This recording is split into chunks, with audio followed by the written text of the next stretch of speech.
ఏపీలో ఎన్నికల వేడి రాజుకుంది. అనకాపల్లి జిల్లాలోని మాడుగులలో ఈసారి రాజకీయం రసవత్తరంగా సాగుతోంది. 2014-2019 అసెంబ్లీ ఎన్నికల్లో మాడుగుల నియోజకవర్గం నుంచి పోటీ చేసిన బూడి ముత్యాల నాయుడు భారీ మెజార్టీతో విజయం సాధించారు.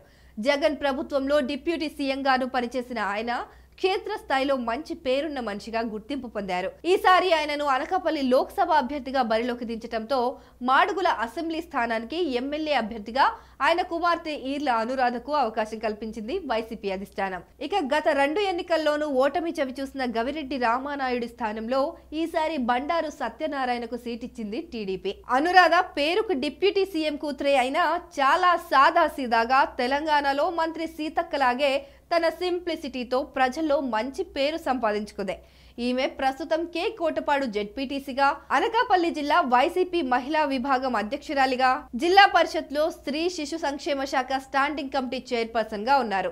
దివంగత సీఎం వైఎస్ రాజశేఖర రెడ్డి 2003లో నిర్వహించిన పాదయాత్రలో చోడవరం మండలం లక్కవరం నుంచి కే కోటపాడు మండలం ఆనందపురం వరకు ఆయనతో కలిసి నడిచారు. చిన్నతనం నుంచి తాతయ్య బూడి వెంకునాయుడు, తండ్రి బూడి ముత్యాల నాయుడులను స్ఫూర్తిగా తీసుకుని ప్రజల్లో మెలిగేవారు. ఆమె భర్త ఈర్లే గంగునాయుడు కూడా మాజీ జెడ్పీటీసీ సభ్యుడే. ఇక టీడీపీ ఎమ్మెల్యే అభ్యర్థి బండారు సత్యనారాయణ విషయానికి వస్తే పరవాడ, పెందుర్తి నియోజకవర్గాల నుంచి 4 సార్లు ఎమ్మెల్యేగా ఎన్నికయ్యారు.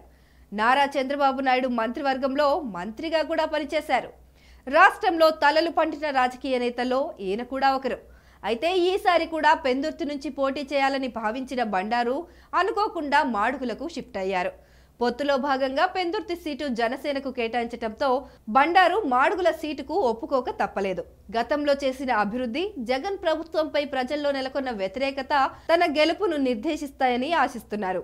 ఏది ఏమైనా ఈసారి మాడుగులలో సీనియారిటీ ఓవైపు, సింప్లిసిటీ మరోవైపు తలపడుతున్నాయి. చూద్దాం మరి ఈసారి మాడుగుల ప్రజలు ఎవరిని దీవిస్తారో. అధికారం కట్టబెట్టేది శాసించడానికి కాదు, పాలించడానికి. 5 ఏళ్లకు ఒక్కసారి చేతికొచ్చే ఆయుధం అసమర్థుని ఆదుకోవడానికి కాదు, దమ్మున్న నేతల్ని ఎన్నుకోవడానికి.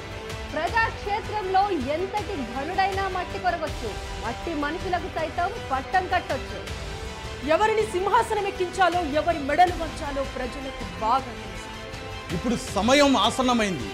ఈసారి ఎన్నికల్లో ఏ పార్టీ సామర్థ్యం ఎంత, ఏ నియోజకవర్గంలో ఎవరి బలగం ఎంత, ప్రతి నియోజకవర్గంలో ఒక్కో నేత సత్తా ఎంత, గతంలో చేస్తానని చెప్పిందెంత, చేసిందెంత, చెయ్యబోయేదెంత, సూటిగా సుత్తి లేకుండా చెప్పడానికి మేము రెడీ. మీరు రెడీనా?